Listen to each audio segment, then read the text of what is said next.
Some call this location the most paranormal location on the planet. Others call this whole thing just a big hoax.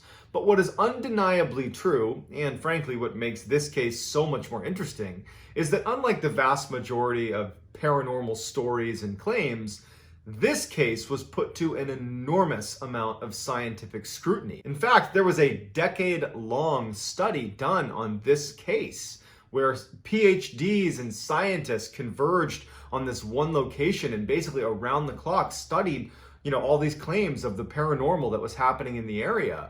And after a decade of research, the findings are pretty mind-blowing. And the case that I'm referring to is none other than the very famous Skinwalker Ranch. So the too long didn't read version of this story is you have a family that purchases a ranch out in Utah, and as soon as they move in, they start noticing some pretty bizarre things around their property. Everything from, some of their livestock going missing or being harmed. They have strange sightings in the woods of creatures and lights in the sky. They eventually report it to the news, and that news story gets picked up by a couple of other outlets, and a billionaire who is obsessed with researching the paranormal sees this story. He buys the property and installs an entire team of scientists and researchers to basically try to figure out what was happening at this ranch. And they spend 10 years studying this ranch. The outcome is, turns out some strange things really were happening there. Before we get started, if this type of content appeals to you, the kind of strange, dark, mysterious content delivered in a story format, well, if that appeals to you, that's what my channel's all about. And I post 3 to 4 times a week. So if that appeals to you, please gently ransack the like button and then turn on all notifications so you can get all of my content every time I upload every week. All right, on with the story. In the northeastern corner of Utah lies a 500-acre plot of land, it's all desert, where a ranch sits, and that is Skinwalker Ranch. It was built in the late 1800s, early 1900s, and it was actually built on a piece of land that had apparently been cursed. Prior to its construction, the Navajo tribe had a feud with the Utes Native American tribe. The Utes were selling off other Native Americans that they would capture. They would sell them into slavery to the United States. And so the Navajo, who had previously lived in the area where this ranch actually was built, they were forced off their land as the Utes came in and were rounding them up and selling them into slavery. And before the Navajo left that area, they cursed the land with what's called the Skinwalker curse. The idea was they were going to torment the Utes tribe for the hardships they had inflicted on the Navajo.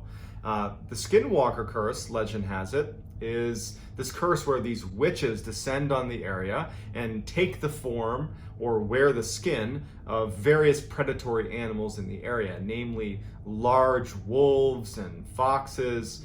They inhabit those bodies and terrorize anybody in the cursed land. At some point, this ranch is actually built on the land that had apparently been cursed. It wasn't until many years later when owners of that ranch started seeing predatory animals doing some very strange things in and around their property that they did some research on the area, learned about this curse, and then before long, the nickname had stuck. In 1994, Terry and Gwen Sherman purchased Skinwalker Ranch. It had actually been abandoned by the previous owners for the last few years, so when they purchased it, they got it for way below market price. So they are just so excited to be moving in. They breed cattle, and so they had 500 acres to let their cattle free roam. It was like the dream purchase for this family. And so when they finally do move in, like the day they move in, they don't really care that the grass is overgrown. It looks like things are kind of in disrepair. And in fact, when they go into the homestead, like the actual house on the property, they were so excited about everything that they kind of overlooked some of the strange things that they immediately noticed about the property. They go inside and every window has a deadbolt on it. The inside and outside of every door in the house, not just the doors leading outside, doors leading between rooms had locks, the front and back side.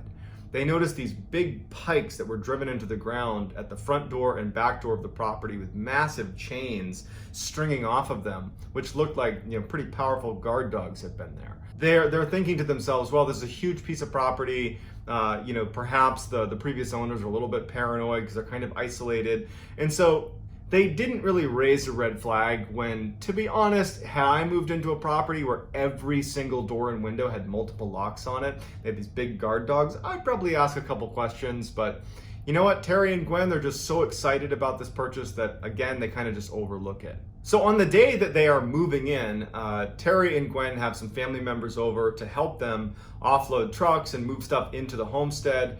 And it's during this process, as they're moving things out of the truck into the house. And again, you got to remember that the house is situated like right in the middle of the property, and you can see in every direction basically unobstructed because it's basically open desert, with the exception of a couple areas that are, basically forests. And as they're offloading some of the stuff into the house, Terry looks out at one of these tree lines and he notices this huge wolf, or what looks like a wolf, pretty well off in the distance, kind of meandering its way over towards them. But it's far enough off that this is not enough to be totally worried about it. After all, Terry was a rancher and his family were fairly rugged. They carried weapons and they were used to, protecting their livestock from predators. So this was not a, oh my goodness, I can't believe a wolf is near us. It was more like, okay, let's make a note that there's a wolf walking towards us. And so Terry he tells his family, hey guys, just so you know, there's a wolf coming towards us right now. And the whole family is now standing near the truck and they're watching this wolf. And Terry recalled, as he's staring out watching this wolf that's kind of almost walking in like a snake, like a serpentine path towards them from hundreds of yards out. It's still quite a ways out. Terry notices that there was a fence that was out where this wolf is. And the fence was pretty big, and the spaces between posts were about 6 feet. When he had a good look at the wolf next to the fence, he could tell that the wolf was at least 6 feet long. And he was thinking, are my eyes playing a trick on me? Like, that's an enormous wolf. That's the biggest wolf I've ever seen.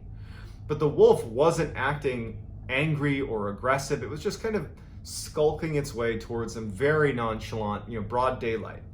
And at some point, Terry and the family, they're standing behind the truck, and Terry said that they all had this feeling that the wolf was not going to harm them. And the wolf got about 100 yards away, and Terry and his family are transfixed. And he even said he didn't understand why they weren't scared or why they weren't, running away or shooting at it or something, but they didn't. All of them are just standing there watching this wolf that's massive. And the wolf is wagging its tail and acting like a domesticated dog. The wolf comes over and goes up near Terry's father, who was there helping unload some of the gear they had. And Terry's father just kind of reflexively reaches out to start petting this. He's petting like up at his head level, this massive wolf. And the wolf just acts like a domesticated dog and kind of rubs against his hand and then starts walking away from them, just wagging its tail and not doing anything, not causing them any harm, not snarling, not growling, nothing. But just as nonchalantly as it walked over to them, it walks over to where they had a pen with a couple of cows and calves inside of this pen. And one of the calves had its head through the post that was keeping them in this cage, just kind of watching this wolf. And the wolf notices it and in an instant jumps over to this calf and immediately has the whole head of the calf in its jaws, just trying to rip it out of the cage. But it can't get it to squeeze through the cage. And so all of a sudden, Terry and his family are broken out of this weird trance. And Terry starts firing shots at the wolf. It strikes the wolf and has no impact. They run over, they start hitting it with the back end of an axe. They're trying to get this thing off of the calf because their livestock, that was their livelihood. And these are rugged people, and so they're trying to fight to save their property, to save their cows. And the wolf is just totally unaffected. It's not trying to attack Terry or his son that are trying to get rid of it. The wolf is just trying to attack the cow, but it won't let go. And finally, it just kind of gives up on the calf, starts kind of retreating. Terry ends up getting his rifle, a high-powered rifle, and takes a shot at the wolf one more time. But again, it just has no impact on the wolf. And the wolf just, at some point, just as, bored, turns around and kind of trots off into the woods. After they kind of were brought out of that initial trance, that they remembered this horrible smell, that's like foul, almost chemical smell that just permeated the whole area after the wolf was there. Terry and his son, they decided to go track this wolf because now there's this massive predator that's gonna make owning cattle extremely difficult, and so they would have to go deal with this predator. And so instead of retreating into the house, they grab their weapons and they track the wolf that's now jogged off into the forest. And they make it to an area in the forest where the ground is very muddy and sodden.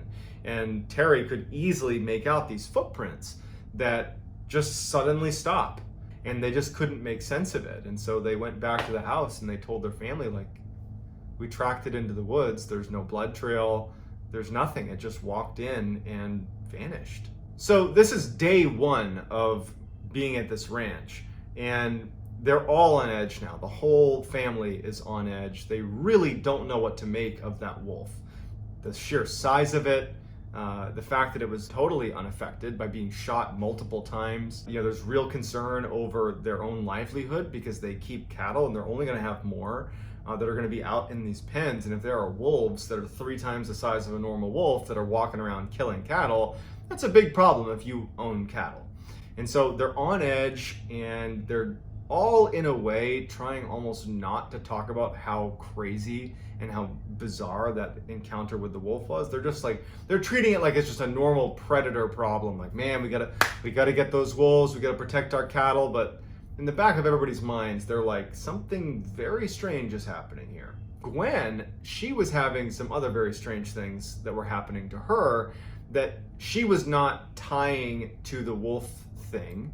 She was just noticing a couple of distinct things that were happening to her that made her think that she actually had a very real medical problem, that she had true memory issues. Because 2 things happened. One, in that first week, she had gone to the grocery store, and when she came back, she put the groceries away, and then she left to go to the other room, and when she came back, all the groceries were now back in the bags. And so for 20 minutes, she's just sitting there dumbfounded with, did I put the groceries away? Same day, she goes to take a shower, and she hangs her towel in the bathroom like anyone would, and she takes a shower, and then when she gets out, the towel's missing.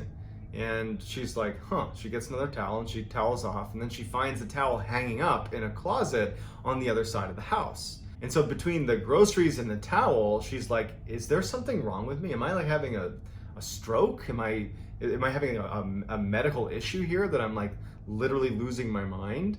And it wasn't until Terry actually had a similar experience that she started to wonder if this had to do with maybe that strangeness with the wolf, that maybe there's just something odd happening about this property. And it was Terry, in that first week, he had been digging holes for a new fence. And he had this big fence digging tool. It was about 70 pounds that he was using to dig the holes for the fence. And so he had taken a break after making a bunch of posts for this fence, he took a break, left his fence digging tool, at the last place he had dug a post, and he went in to grab a bite to eat, came back out, and his fence digger is missing. And initially he just goes into the house and he's like, hey, to his wife, to his kids, did you guys move my fence digger? Do you know what happened to it? Where is it? It's not out there. And they're like, no, we've been in the house the whole time. I have no idea. And so they couldn't find it. And a week goes by, and he's out patrolling his property looking for wolves. And in the tree, well away from where he had been digging the post before, in the tree, his fence digging tool that's 70 pounds is 70 feet in the air, strung up in this tree. So Terry comes back to the house and he tells his family about the fence digging tool being in the tree. And that's when Gwen tells Terry about her experiences with the groceries going back in the bag and a towel being moved around the house. And everybody in the family starts to really start being scared. We can't explain what's happening on this property, and we're very isolated. And what's the deal with all these locks on all the doors? They're starting to feel really concerned. Following the fence digging tool being found, Terry started to notice lights on his property. Initially, because this was the first couple of weeks they're there, he would see lights way at the far end of his property that looked like headlights, and he would think someone must have made a wrong turn that wound up on my property, and we were kind of out in the middle of nowhere, and they'll just leave. And so when he first started seeing these lights, that's what he assumed it was, just people making a wrong turn. But he started to see it so often that he wondered if people were illegally hunting on his property. And so one night he sees these lights on his property and he goes out to investigate. In fact, he's angry. He's had all these strange things happen. His family's on edge. and now he's mad and he's going to take it out on this person who's illegally hunting on his property. And he starts charging out to these lights, and he starts getting closer and closer, and he starts to realize it's not making any sound. If this was like a truck, it's not making any sound. And we're in an area where I could totally hear that if it was a vehicle, and he can't hear anything. And as he gets closer and closer, the lights start retreating from him without making a sound, and then float up into the sky and disappear. And Terry's like, what is going on here? The winter rolls around, and it's a particularly brutal winter. And one night he couldn't account for one of his cows, and so he's out looking for this one stray cow, and he searches his whole property, and there's only one area that he hasn't searched, and it's that forest where that giant wolf had disappeared after marching in there, and they tracked it in there. And so he goes in there, and as soon as he gets to the tree line, he notices there's a bunch of footprints from what looks like a cow. And he's relieved because it's probably his.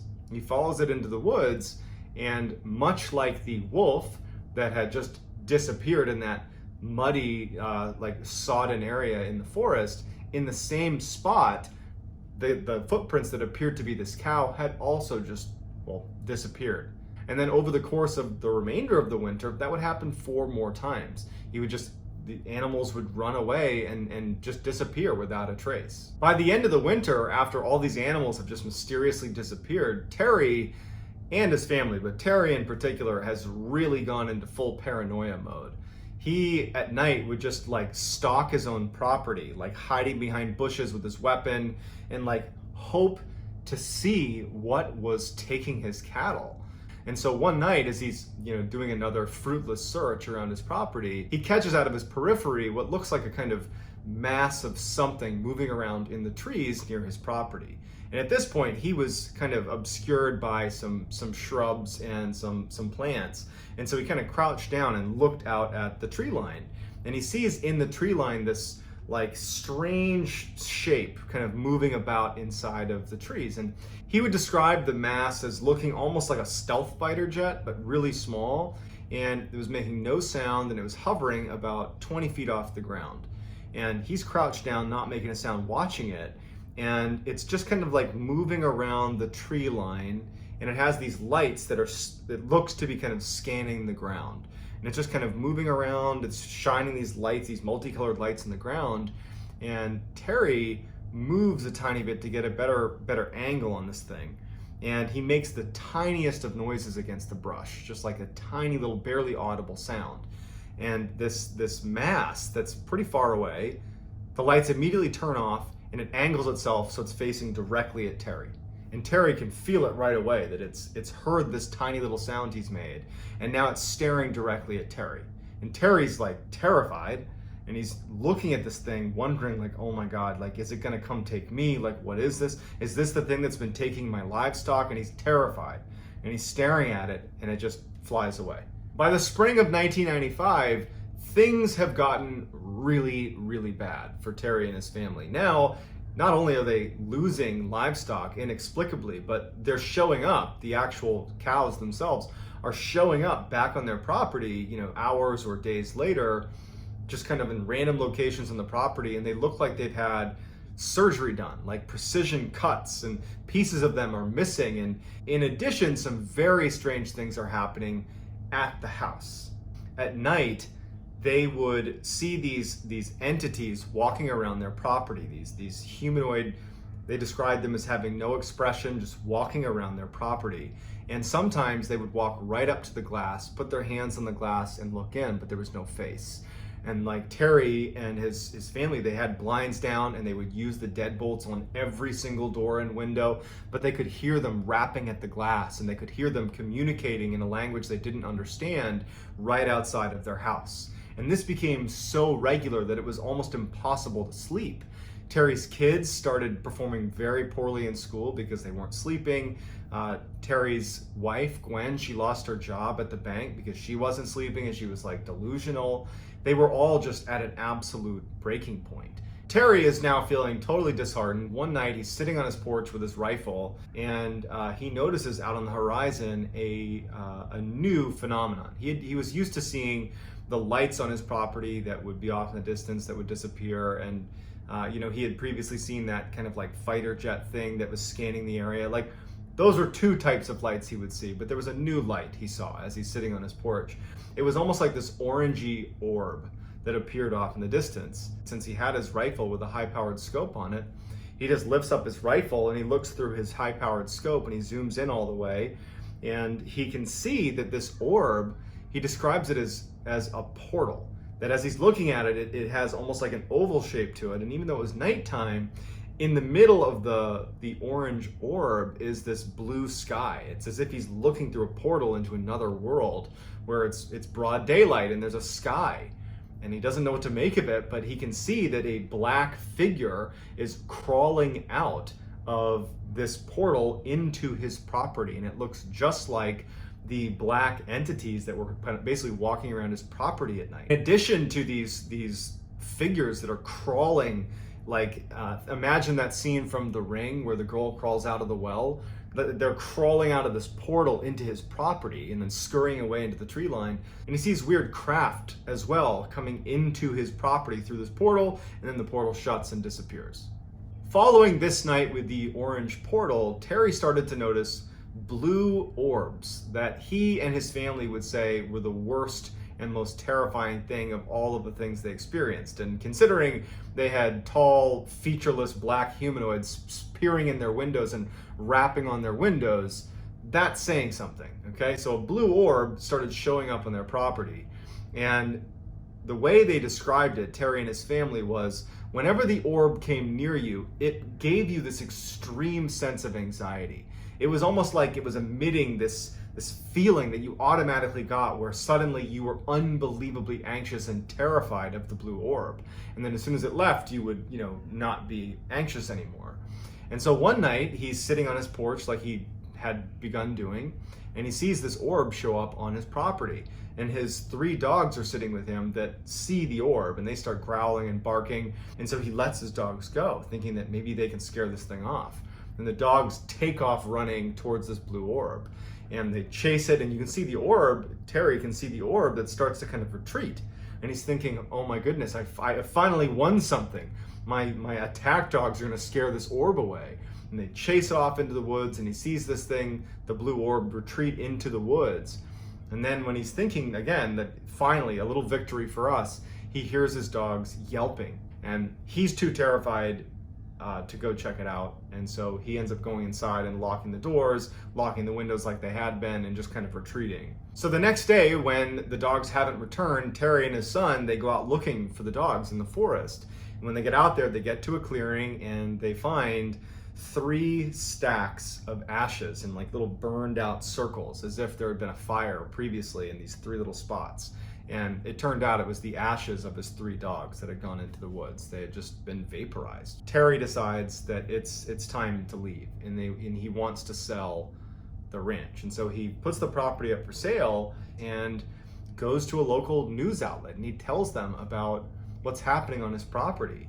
And as fate would have it, a billionaire by the name of Robert Bigelow, who had invested millions of dollars in standing up this scientific research team, this all-star team of PhDs, specifically to research what he described as high strangeness, which really is just paranormal.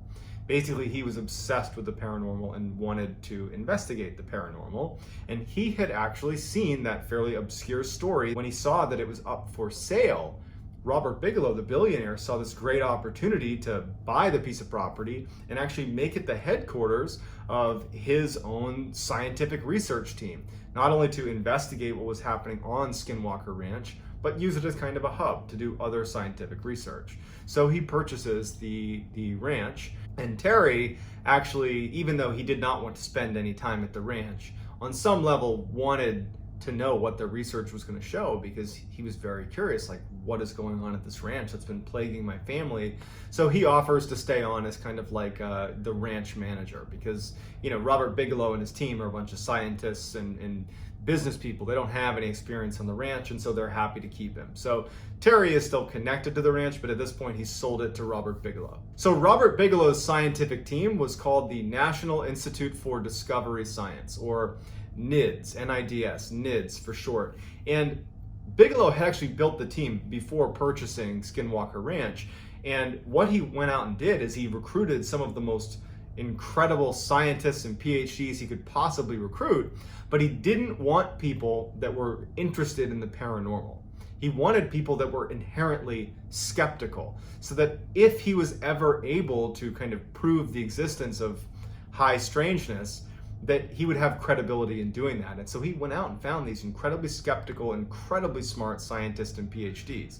And so they move into Skinwalker Ranch, and the first thing they do is they need to start doing testing to make sure that this whole, all the stories about Skinwalker Ranch coming from Terry and his family were not just some grand illusion by the family, that they could have just made it up. And so they get in there and they start running these tests. So that first year, as they're running these tests, which are largely things like, okay, let's check the environment and see if there aren't any plants that are giving off spores that could be hallucinogenic that they're breathing in. Let's check their water supply and make sure there wasn't something happening in their water supply. Let's do psychological assessments of the family. Let's ask neighbors. Let's do all of our diligence to make sure it's not something environmental or psychological. And over that first year, while they're doing this research, there isn't much activity at the ranch, save a couple of instances where there were some strange lights. So that first year is fairly uneventful, but what's important is that the NIDS researchers come to a conclusion that this did not seem like a hallucination. This did not seem like a something coming from a plant or water supply. This seemed like the Terry and his family were really experiencing something odd. They just didn't know what it was. One day, Terry and actually Gwen, who was helping him, were tagging some of the new calves, the new cows that had been born, putting these little tags in their ears. And so Gwen was there helping. And so Terry and Gwen, they tagged this new calf, put a yellow tag in its ear, and they move on and they're tagging other animals. And so for about 40 minutes, their eyes and their attention are not focused on this one calf or that one area of the ranch. They're tagging other animals. And then their dog that was with them starts growling and reacting in the direction of where this calf had been. And so Terry and Gwen turn around and they look and they don't see anything. And they start walking over. They find the calf that they had tagged about 40 minutes ago has been basically surgically dissected. And all that's left are its legs and its head. And in addition, the ear where that tag was had been removed. And so they immediately call over the NIDS researchers. So the NIDS veterinarian comes over and looks at the scene and just can't make sense of it, because the incisions on the calf were so well done that it looked like someone with real surgical expertise had done this on an operating table. There was no sign that this was done by a predator, and there was no blood anywhere. So this prompts a massive search of the property, because in many ways, this is what the NIDS researchers are looking for, are real occurrences of something that is highly strange that they can go investigate. And so all of the researchers and everybody there begins searching the property for whoever was responsible for this dissection of the cow. And they start searching the property, and the dogs, they had all these guard dogs that were kept at each of these observation posts that they had set up around the ranch as soon as the NIDS team had moved in. They were all looking in the same direction, all four of these 4 observation posts. And they're all cowering in the back of their cages, all looking in the same direction. And so they start making their way towards the tree line where all these dogs are looking, and they stop short when Terry says, "I see something in the tree." So they stop their car and they're looking, and in the tree is this massive wolf, this like wolf-like humanoid that's basically perched on a tree limb. And Terry takes out his rifle and he aims at the creature up in the tree, this huge creature. And everybody sees it. All the NIDS researchers are looking at this creature and they're like, "Oh my God, what is that?" Terry starts firing at this thing and it just disappears into the woods. And so the team charges into the woods, they fan out, and they pick up a couple of tracks of this huge thing that has like this massive footprint with these huge claws. But much like the wolf that had disappeared and the cattle that had suddenly disappeared when they went into the woods, they couldn't find any traces of this thing. But they did smell this horrible stench that Terry remembered smelling. It stuck with him that first day when that large wolf had come over on the very first day they were moving in. It was that same smell, but they couldn't find this huge animal. So dumbfounded, the NIDS researchers just go back to the property and no one can make sense of it. And they have the footprint and they have their own eyewitness testimony, but like they couldn't make sense of how something that big could just get away. And so over the following month, they're like searching the property and they're looking for any more signs of this huge creature or anything. The only thing they noticed is that the guard dogs consistently stayed in their kennels and did not want to come out. They were acting like they were kind of being hunted, and they were they were cowering quite a bit, and they were scared to go out in the open, but they couldn't find anything. So it was around this time that Terry and Gwen are kind of back to doing work around the ranch, and one day they're driving off to one section of the ranch and they pass by the corral where 4 of their prized bulls were. These are very expensive animals that are all in this enclosure. And so they drive past and they take a mental note that they're seeing these bulls in this enclosure, and they drive off to the other side of the ranch where they're doing some work, tagging animals and building fences, whatever it is they were doing. But when they come back and they round a corner where they're first able to see that corral of bulls again, they are like, where are they? Because the bulls were not in their enclosure and they weren't anywhere. And so they're panicked because these are very expensive animals, and they run over, and Terry sees that the gates to the corral are still locked, but there's no bulls in there. There's no sign of a struggle or anything. And it just so happens that right next to the corral was this fairly small trailer that hadn't been used in years. In fact, it was literally wired shut. It was just sitting there. And Terry, just for whatever reason, runs over and looks in one of the windows. And inside of this tiny enclosure are these 4 bulls, completely calm, all crammed into this tiny trailer. They could barely fit. They're not fighting with each other or anything. They're just calmly sitting there as if they're in some kind of a trance. And Terry yells to Gwen, like, hey, they're over here. They're right here. And it like startles the bulls out of their trance. They start panicking and kicking, and they end up getting them out of this enclosure, and it takes them hours to finally round them up and get them back in the corral. But they're unharmed. But it is almost impossible to get even one bull into that small of an enclosure. It would take hours to maybe be successful at doing that. To get 4 bulls into that enclosure was pretty much impossible. And to do it when they basically were calm after they were in there is also somewhat impossible. And it was important to note that Terry saw when he looked in the window that the only entrance to that trailer was wired shut still. It had not been undone. In fact, the cobwebs at the corner where the opening basically formed with the sides of the trailer, they were still intact, like it had not opened. And it made no sense how those bulls got in there. And so the NIDS researchers come over and they can't make sense of it either. Upon further investigation, the NIDS researchers found that the bars of the corral that held the bulls, a section of it had been highly magnetized. And so while they're doing this research, trying to figure out if magnetic fields has anything to do with the strange occurrences at the ranch, 2 of the NIDS researchers were on the outskirts of the property using their compass to look for magnetic fields, and they started smelling. They both reported smelling that horrible metallic, like rotting smell that other people had reported smelling anytime they saw that large wolf creature. And when they started smelling it, their compass started to flitter and then pointed away from north towards wherever the smell was.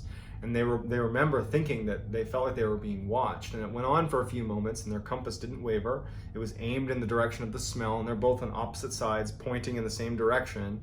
And then at some point, the smell stops, and they stop feeling anxious, and the north arrows go back to the way they should have been. And then one of the most terrifying of all of the paranormal occurrences that happened at Skinwalker Ranch happened at the very end of 1997. 2 NIDS researchers were up on a ridgeline overlooking the homestead. Every night it became commonplace to basically position NIDS researchers all over the property to basically be on the lookout for weird things that are happening. And these 2 researchers are up on this ridge, kind of obscured and hidden, and they see this orange orb take shape right near the homestead. And one of them had infrared goggles, and so he looks down at the orb, and he can clearly make out that it's this oval-shaped opening that sounded an awful lot like what Terry had seen on his porch when he saw that humanoid creature crawling out of the portal into his property. Well, these two researchers are looking at this portal, and they see the same thing. They see this black human-like creature crawling out of this orange portal onto the ground, and then it starts running up the hill towards them. And they're like frozen with fear. They start smelling that horrible rotting metallic smell as this big human-like creature bounds up the mountain, and they can hear the shale under its feet as it runs up, and it goes right past them. About 30 feet away from them, they're looking at it, and it just barrels past them at a full sprint up into the mountainside. The following year, in 1998, the activity on the ranch declined significantly. All they have was the occasional strange lights here and there, but for the most part, it was done. And in fact, even though NIDS remained on the property, by 2004, the research just wasn't amounting to anything, so they pulled the plug on the operation. They did have footage of a number of the lights that were seen, but again, no one's gonna take a picture of some random lights and say, oh, there you go, proof. You know, they demonstrated that there were, you know, magnetic fields, and they have images of these calves that would reappear after looking like they'd had surgery done to them. They had hundreds of eyewitness reports. You know, they have all this information, but none of it was really definitive proof, which was very frustrating to Robert Bigelow, to Terry and his family. And the way they described it is they felt like they were dealing with an entity or a group of entities that were just consistently one step ahead of them, that they could catch glimpses of what they were doing, but it was never enough to really understand what was happening. They never felt like they were in control. It was always clear that this entity or these entities were in control of the situation, and they never were in a good position to really record hard data or get good footage. Not to mention, this is 1998, this is the late 90s. No one just had, like, you know, an iPhone they can pull out and snap pictures. You had like real cameras.